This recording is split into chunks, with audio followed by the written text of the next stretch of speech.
What is the probability of selecting a king from a standard deck of 52 playing cards, not replacing it, and then selecting a king from the deck?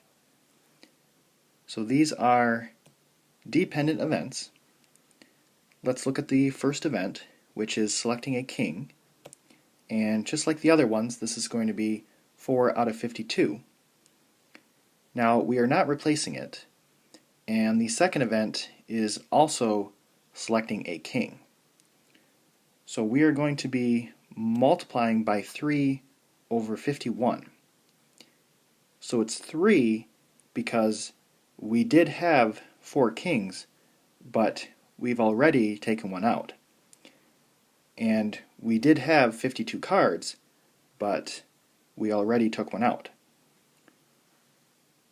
So I want to multiply these, and we get 1 over 221.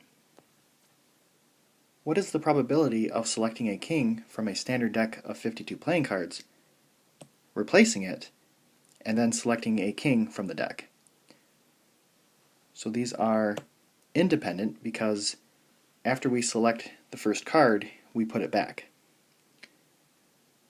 So just like the other ones, the probability of selecting a king is 4 over 52, and then selecting a king again is still 4 over 52 because we put the first card back. So we multiply these and get 1 over 169.